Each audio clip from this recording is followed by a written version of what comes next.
മഹാഭാരതം കഥയിലൂടെ ഒരു പ്രാവശ്യമെങ്കിലും കടന്നുപോയിട്ടുള്ളവരുടെ മനസ്സിൽ ആഴത്തിൽ പതിയുന്ന ഒരു വീര കഥാപാത്രമാണ് അഭിമന്യു എന്ന് പറയുന്നത്. പക്ഷെ അഭിമന്യു അദ്ദേഹത്തിന്റെ 16-ാമത്തെ വയസ്സിൽ വധിക്കപ്പെട്ടു മഹാഭാരത യുദ്ധത്തില്. അപ്പം അദ്ദേഹത്തിന്റെ അച്ഛൻ സാധാരണക്കാരനായിട്ടുള്ള ഒരാളായിരുന്നില്ല. മഹാരഥനായിട്ടുള്ള ആരെയും തോൽപ്പിക്കാൻ വേണ്ടിയിട്ട് കഴിവുള്ള അർജുനനായിരുന്നു. അമ്മാവനും ഒട്ടും നിസാരക്കാരനായിരുന്നില്ല, ഭഗവാൻ കൃഷ്ണനായിരുന്നു. ഇവർ രണ്ടുപേരും ആ യുദ്ധരംഗത്തുണ്ടായിട്ടും എന്തുകൊണ്ടാണ് ഈ അഭിമന്യുവിനെ രക്ഷിക്കാതിരുന്നത്? ഒരുപാട് ആൾക്കാരുടെ മനസ്സിൽ വരുന്ന ഒരു ചോദ്യമാണ്. അപ്പൊ അതിന്റെ ഒരു ഉത്തരമാണ് ഇന്നത്തെ നമ്മുടെ കഥയിലെ പ്രധാനമായിട്ടും ഞാൻ പറയാൻ വേണ്ടിയിട്ട് പോകുന്നത്. അതിനോടൊപ്പം തന്നെ ആദ്യത്തെ ഒരു സൃഷ്ടി കഴിഞ്ഞതിന് ശേഷം ഈ അസുരന്മാരും ദേവന്മാരും ഗന്ധർവന്മാരും രാക്ഷസന്മാരും ഒക്കെ ഈ ഭൂമിയിലേക്ക് മനുഷ്യരായിട്ട് പിറന്നു വീഴാൻ വേണ്ടിയിട്ട് തുടങ്ങി. അപ്പൊ അതിനെ കുറിച്ചിട്ടുള്ള വിശദമായിട്ടുള്ള ഒരു വിവരണം, ആ വിവരണം തുടങ്ങുകയാണ്. പക്ഷെ അതിന്റെ തുടക്കത്തില് ഇതിനെ കുറിച്ചൊന്ന് ചുരുക്കി പറയുകയാണ്, പേരുകൾ മാത്രം പറയുന്നുണ്ട്. പിന്നെ അതിനുശേഷം ഓരോരുത്തരുടെയും കഥ എടുത്തിട്ട് വിശദമായിട്ട് പറയുന്നുണ്ട്. അപ്പൊ മഹാഭാരതത്തിലെ ഒരു കഥന രീതി എന്ന് പറയുന്നത് അങ്ങനെയാണ്. മഹർഷിമാര് കഥ പറയുന്ന രീതി എങ്ങനെയാണ്? ആദ്യം ഒന്ന് ചുരുക്കി പറയും, പിന്നെ വിശദമാക്കും, പിന്നെ കുറച്ചുകൂടെ വിശദമാക്കും, പിന്നെ ഒന്നുകൂടെ ചുരുക്കി പറയും. അങ്ങനെ വീണ്ടും വീണ്ടും പറഞ്ഞ് നമ്മുടെ ഉള്ളിൽ ഉറപ്പിച്ചുകൊണ്ടിരിക്കുകയാണ് ഈ കഥകൾ ഓരോന്നും. അപ്പം ഇന്ന് നമ്മൾ എല്ലാത്തിന്റെയും പേരുകൾ മാത്രം പറയുന്നുണ്ട്. അപ്പം ഒരുപാട് രാജാക്കന്മാരുടെ പേരുകൾ പറയുന്നുണ്ട്. ഇപ്പൊ ഈ അംശാവതാരം എടുത്തിട്ടുള്ള അസുരന്മാരും ദേവന്മാരും ഒന്നും സാധാരണ പ്രജകളായിട്ട് ആരും ജനിച്ചിട്ടില്ല. അവരെല്ലാവരും ഒരു രാജ്യത്തിനെ മുഴുവൻ നിയന്ത്രിക്കാൻ കഴിവുള്ള ശക്തരായിട്ടുള്ള, ശാരീരികമായിട്ടും മാനസികമായിട്ടും ഒക്കെ ഭയങ്കര ശക്തരായിട്ടുള്ള ഭരണാധികാരികളായിട്ടാണ് ഇവരൊക്കെ ഈ ഭൂമിയിലേക്ക് പിറന്നത്. അല്ലെങ്കിൽ ആ രാജാവിനെ സ്വാധീനിക്കാൻ വേണ്ടിയിട്ട് അത്രയും അടുപ്പമുള്ള ആൾക്കാരായിട്ടാണ് അവരുടെ പിറന്ന വീഴൽ എന്ന് പറയാൻ ഭൂമിയിലേക്ക്. അപ്പൊ ഇവര് ആണ് ഭൂമിയെ നിയന്ത്രിച്ചുകൊണ്ടിരുന്നത് ആ സമയത്ത്. അപ്പൊ അധർമ്മമുള്ളവർ കൂടിക്കഴിയുമ്പോൾ ലോകത്തില് അധർമ്മം വർദ്ധിക്കാൻ വേണ്ടി തുടങ്ങും, ധർമ്മമുള്ളവർ കൂടിക്കഴിയുമ്പോൾ ധർമ്മം വർദ്ധിക്കാൻ വേണ്ടി തുടങ്ങും. അങ്ങനെയാണ് ഈ ഭൂമിയിലെ കാഴ്ച വന്നുകൊണ്ടിരിക്കുന്നത്. ഇപ്പോഴും അങ്ങനെ തന്നെയാണ്. അപ്പം ഇന്നത്തെ കഥയില് നമ്മള് ഈ അംശാവതാരത്തിലെ പല രാജാക്കന്മാരെ കുറിച്ചിട്ട് പറയുന്നുണ്ട്. ഒരുപാട് രാജാക്കന്മാരുടെ പേരുകൾ പറയുന്നുണ്ട്. അപ്പം എല്ലാവരുടെയും പേരുകളൊക്കെ ചിലരുടെ പേരുകളൊക്കെ ഞാൻ ആദ്യമായിട്ടാണ് കേൾക്കുന്നത് തന്നെ.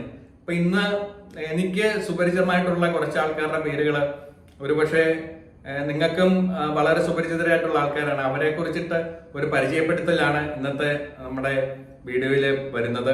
അതോടൊപ്പം തന്നെ അഭിമന്യുവിന്റെ കഥയും. അപ്പൊ ഇന്നത്തെ വീഡിയോയിലേക്ക് നിങ്ങളെ എല്ലാവരെയും വളരെ സ്നേഹത്തോട് കൂട്ടിയിട്ട് സ്വാഗതം ചെയ്യുന്നു. ഞാൻ റിജു രാമൻ. നാരായണം നമസ്കൃത്യ നരം ചൈവ നരോത്തമം ദേവീം സരസ്വതീം വ്യാസം തതോ ജയമുദീരേ.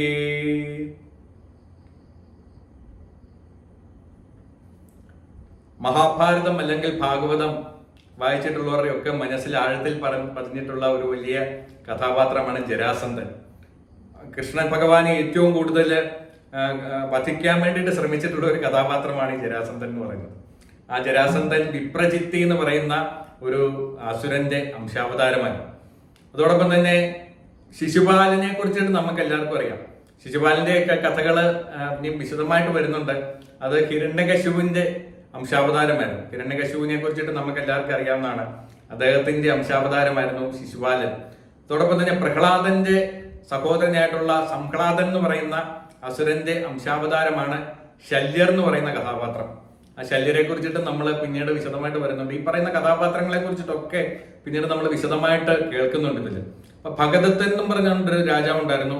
അത് ബാഷ്കളൻ എന്ന് പറയുന്ന അസുരന്റെ അംശാവതാരമാണ്. അതോടൊപ്പം തന്നെ ബൃഹദ്രഥൻ എന്ന് പറയുന്ന ഒരു രാജാവ്, അത് സൂക്ഷ്മൻ എന്ന് പറയുന്ന ഒരു അസുരന്റെ അംശാവതാരമാണ്. സുബാഹു എന്ന് പറയുന്ന ഒരു രാജാവ് ഉണ്ടായിരുന്നു. അത് ഹരൻ എന്ന് പറയുന്ന ഒരു അസുരന്റെ അംശാവതാരമാണ്. അഹരൻ എന്ന് പറയുന്ന ഒരു അസുരന്റെ അംശാവതാരമാണ് ബാൽഹികൻ എന്ന് പറയുന്ന ഒരു രാജാവ്. കംസനെ കുറിച്ചിട്ട് കേൾക്കാത്തവര് ഇല്ല.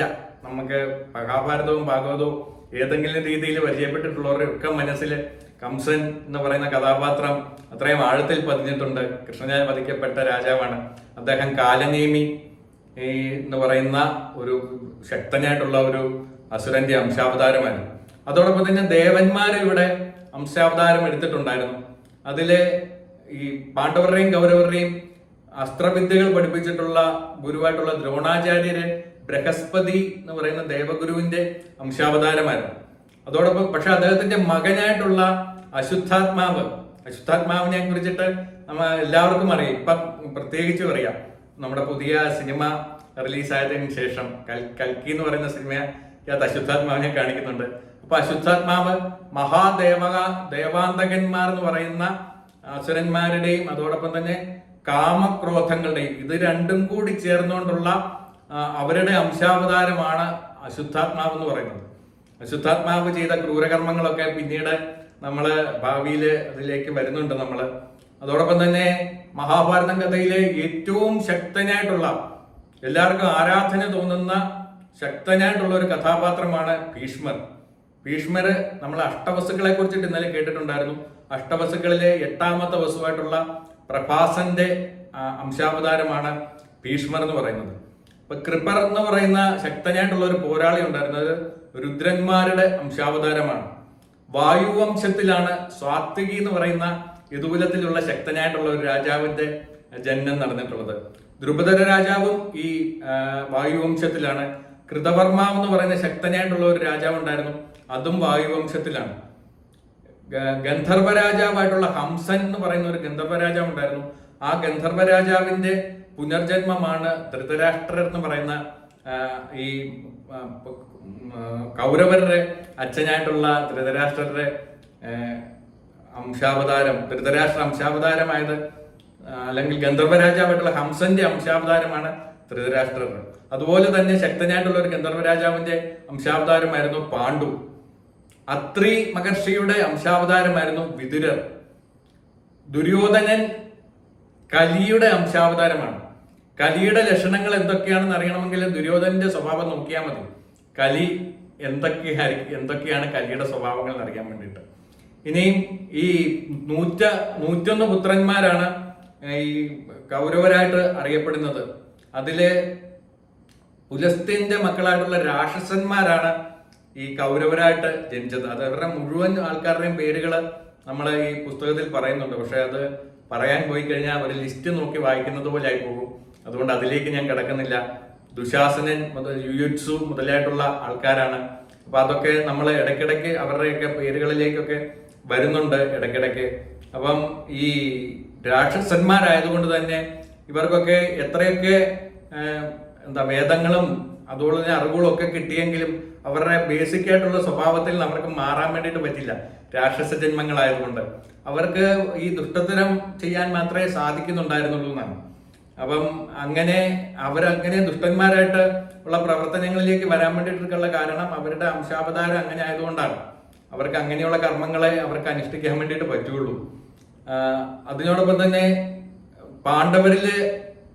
പാണ്ഡവരെ കുറിച്ചിട്ടൊക്കെ എല്ലാവർക്കും അറിയാം. യുധിഷ്ഠിരൻ ധർമ്മരാജാവിന്റെ അംശാവതാരമാണ്. വായു ഭഗവാന്റെ അംശാവതാരമാണ് ഭീമൻ. ഇന്ദ്രന്റെ അംശാവതാരമാണ് അർജുനൻ. അശ്വിനി ദേവികളുടെ അംശാവതാരമാണ് നകുലനും സഹദേവനും.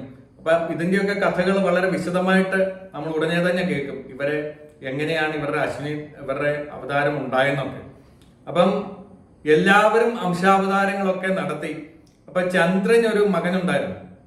അദ്ദേഹത്തിന്റെ പേരായിരുന്നു വർച്ചസ് എന്ന് പറയുന്നത്. വലിയ പോരാളിയായിരുന്നു. അപ്പൊ നമ്മൾ അഭിമന്യുവിന്റെ കഥയിലേക്കാണ് വരുന്നത്. അപ്പൊ ഈ വർച്ചസ് എന്ന് പറയുന്ന ഈ പോരാളിയെ അല്ലെങ്കിൽ ഈ രാജകുമാരനെ അല്ലെങ്കിൽ ഈ ചന്ദ്രന്റെ പുത്രനെ ചന്ദ്രൻ അംശാവതാരം എടുക്കാൻ വേണ്ടിയിട്ട് സമ്മതിക്കുന്നുണ്ടായിരുന്നില്ല. കാരണം ചന്ദ്രന് മകനോട് ഭയങ്കരമായിട്ടുള്ള സ്നേഹമാണ്, പിരിഞ്ഞിരിക്കുന്നത് ഇഷ്ടമേ അല്ല. അതുകൊണ്ട് അംശാവതാരം എടുക്കാൻ വേണ്ടിയിട്ട് ചന്ദ്രന് സമ്മതമില്ലായിരുന്നു. അങ്ങനെ ദേവകൾ എല്ലാവരും കൂടെ ചെന്നിട്ട് അപേക്ഷിച്ചു, ഈ ചന്ദ്രനെയും കൂടി ഈ വർച്ചസിനെയും കൂടി ഞങ്ങളുടെ കൂട്ടത്തിൽ വിടണം, ഈ ധർമ്മം പുനഃസ്ഥാപിക്കാൻ വേണ്ടിയിട്ടും അധർമ്മികളെ ഇല്ലാതാക്കാൻ വേണ്ടിയിട്ടെന്ന് പറഞ്ഞു. അങ്ങനെ മനസ്സില്ലാ മനസ്സോട് കൂടിയിട്ട് കുറച്ച് ഉപാധികൾ വെച്ചു. ആ ഉപാധികൾ നിങ്ങൾ സമ്മതിക്കുകയാണെങ്കിൽ ഞാൻ എൻ്റെ മകനെ അംശാവതാരത്തിന് വേണ്ടിയിട്ട് വിടാമെന്ന് പറഞ്ഞു. അപ്പം അതൊക്കെ ഉപാധികൾ എന്നിട്ട് ചന്ദ്രൻ പറയാണ്, ഇവൻ മഹാരഥനായിട്ടുള്ള അർജുനന്റെ മകനായിട്ടും അതോടൊപ്പം തന്നെ കൃഷ്ണന്റെയും വംശത്തിലായിരിക്കും, ഭഗവാൻ കൃഷ്ണന്റെയും വംശത്തിലായിരിക്കും ജനിക്കാൻ പോകുന്നത്. ഇവൻ മഹാരഥനായിരിക്കും. അതോടൊപ്പം തന്നെ ഇവന്റെ സമയത്ത് ഒരു ഘോര യുദ്ധം നടക്കും. നരനാരായണന്മാർ ആ യുദ്ധത്തിൽ പങ്കെടുക്കുന്നുണ്ടായിരിക്കും. നരനായിട്ട് അർജുനനും നാരായണനായിട്ട് അവിടെ കൃഷ്ണനും ഉണ്ടാവും. ഈ നരനാരായണന്മാര് ഇല്ലാത്ത സമയം നോക്കിയിട്ട് ഈ അഭിമന്യു ചക്രവ്യൂഹം, അന്ന് കൗരവർ ഒരു ചക്രവ്യൂഹം ഉണ്ടാക്കും. ആ ചക്രവ്യൂഹത്തിലേക്ക് ഇവൻ തകർത്ത് ഉള്ളിലേക്ക് പ്രവേശിക്കും. ആ സമയത്ത് അവൻ ആ കൗരവപ്പടയുടെ 4-1 ഇവൻ കൊന്നു തള്ളും. അതിനുശേഷം ചക്രവ്യൂഹത്തിലെ ഇവൻ ഉച്ചവരെ അതിലുള്ള ആൾക്കാരെ എല്ലാം നശിപ്പിച്ചുകൊണ്ടിരിക്കും. ഉച്ചയ്ക്ക് ശേഷം മഹാരഥന്മാരെല്ലാരും കൂടി ഇവനെ ആക്രമിക്കാൻ ശ്രമിക്കും. കൗരവപടയിലെ മഹാരഥന്മാരെല്ലാരും കൂടെ ഇവനെ ആക്രമിക്കും. അവരെ എല്ലാരെയും ഇവൻ തോൽപ്പിക്കും. അതിനുശേഷം ഇവൻ മഹാരഥന്മാരുമായിട്ട് വൈകുന്നേരം ആകുമ്പോൾ വീണ്ടും യുദ്ധം ചെയ്യും. അങ്ങനെ യുദ്ധം ചെയ്യുന്ന സമയത്ത് മഹാരഥന്മാർ രക്ഷയില്ലാതെ ചതിച്ചിട്ട് ഇവനെ വധിക്കും. അങ്ങനെ 16-ാമത്തെ വയസ്സ് പൂർത്തിയാക്കുന്ന സമയത്ത് ഇവൻ എൻ്റെ അടുത്തേക്ക് തിരിച്ചു വരും. അങ്ങനെ ആ ഒരു ഉപാധി സമ്മതിക്കുകയാണെങ്കിൽ മാത്രം ഞാൻ എൻ്റെ മകനെ വംശാവതാരം എടുക്കാൻ വേണ്ടിയിട്ട് സഹായിക്കാം, അല്ലെങ്കിൽ അനുവദിക്കാം എന്ന് പറയും. അപ്പൊ ഇത് കേട്ട് കഴിയുമ്പോൾ ദേവതകൾക്കൊക്കെ സന്തോഷമായി. കുറച്ചു കാലമായി ജീവിച്ചിരിക്കുന്നുണ്ടെങ്കിലും അവൻ ചെയ്യാനുള്ള കർമ്മങ്ങളൊക്കെ ചെയ്യും. അതിനോടൊപ്പം പറയും, ഇവൻ അഭിമന്യു എന്നുള്ള പേരിലായിരിക്കും അറിയപ്പെടുന്നത്. അവൻ ഭാരത കുലത്തെ മുന്നോട്ട് നയിക്കുന്നത് പിന്നെ ഇവന്റെ പുത്രനായിരിക്കും. അഭിമന്യുവിന്റെ പുത്രനായിട്ടുള്ള പരീക്ഷിത്താണ് പിന്നെ ഈ ഭാരത വംശത്തിനെ മുന്നോട്ട് നടക്കുന്നത്. എന്നിട്ട് വൈശമ്പായനൻ പറയുകയാണ്, അങ്ങയുടെ പിതാമഹനായിട്ടുള്ള പരീക്ഷത്തിന്റെ അച്ഛനാണ് ഈ അഭിമന്യു എന്ന് പറയുന്നത്. അപ്പൊ അഭിമന്യു നേരത്തെ തീരുമാനിച്ചുറപ്പിച്ച ഒരു നാടകം ആടാൻ വേണ്ടിയിട്ട് വന്നതാണ്. ഇതേപോലെ തന്നെയാണ് ബാക്കിയുള്ള അംശാവതാരങ്ങളൊക്കെ നേരത്തെ തീരുമാനിച്ച് അവരെന്തൊക്കെ കാര്യങ്ങൾ ചെയ്യണം എന്നുള്ള കാര്യങ്ങൾ നേരത്തെ തീരുമാനിച്ചിട്ട് ഉറപ്പിച്ചിട്ടാണ് വന്നിട്ടുള്ളത്. അപ്പം അതുകൊണ്ടാണ് അന്ന് കൃഷ്ണനും അർജുനനും ഒന്നും അഭിമന്യു ആ യുദ്ധത്തിലെ മരണത്തിലേക്ക് പോകുന്നു, അല്ലെങ്കിൽ മരണത്തിലേക്ക് പോകാം അറിഞ്ഞിട്ടും അതിൽ ഇടപെടാതിരുന്നത് ചന്ദ്രന് അന്ന് വാക്കു കൊടുത്തത് കൊണ്ടാണ്. 16-ാമത്തെ വയസ്സിൽ തന്റെ മകനെ തിരിച്ചു കൊടുത്തേക്കാം എന്നുള്ള ഒരു വാക്ക് പാലിക്കാൻ വേണ്ടിയിട്ടാണ്. അപ്പം അതിനുശേഷം പിന്നെ അംശാവതാരത്തിലേക്ക് വരുന്ന സമയത്ത് ദൃഷ്ടദ്യുമ്നൻ എന്ന് പറയുന്ന ശക്തനായിട്ടുള്ള ഒരു കഥാപാത്രമുണ്ട്. ദ്രുപദന്റെ പുത്രനാണ്. അത് അഗ്നിയുടെ അംശാവതാരമാണ്. ദ്രുപദൻ ഒരു യാഗം നടത്തിയപ്പോൾ അതിൽ നിന്നും വന്നതാണ് ഈ ദൃഷ്ടദ്യുമ്നൻ എന്ന് പറയുന്ന കഥാപാത്രം. അതോടൊപ്പം തന്നെ ശിഖണ്ഡി എന്ന് പറയുന്ന ഒരു കഥാപാത്രമുണ്ട്. ഭീഷ്മരെ യുദ്ധത്തിൽ വധിക്കാൻ വേണ്ടിയിട്ട് സഹായിച്ച ആളാണ്. ശിഖണ്ഡി ഒരു പെണ്ണായി ജനിച്ചിട്ട് ആണായി മാറിയ ഒരു രാക്ഷസനാണ്. അതിനെക്കുറിച്ചിട്ട് വളരെ വിശദമായിട്ടുള്ള കഥ പിന്നീട് നമ്മൾ കേൾക്കുന്നുണ്ട്. അപ്പം ഈ പറഞ്ഞ കഥാപാത്രങ്ങളുടെ എല്ലാം വിശദമായിട്ടുള്ള കഥകൾ നമ്മൾ പിന്നീട് ഉടനെ തന്നെ വളരെ വിശദമായിട്ട് കേൾക്കും. അങ്ങനെയാണ് കഥ മുന്നോട്ട് പോയിക്കൊണ്ടിരിക്കുന്നത്. അപ്പം ഇന്നത്തെ വീഡിയോ നമ്മൾ തൽക്കാലം ഇവിടെ അവസാനിക്കുകയാണ്. അടുത്ത ദിവസം പുതിയൊരു വീഡിയോയുമായിട്ട് വരാം. അപ്പം എല്ലാവർക്കും എൻ്റെ വലിയൊരു നമസ്കാരം. എല്ലാവരും കൂടുതൽ ആൾക്കാരിലേക്ക് ഇത് എത്തിക്കുന്നുണ്ടെന്ന് ഞാൻ മനസ്സിലാക്കുന്നുണ്ട്. വളരെ നന്ദിയുണ്ട്. അടുത്ത വീഡിയോയിൽ വീണ്ടും കാണാം.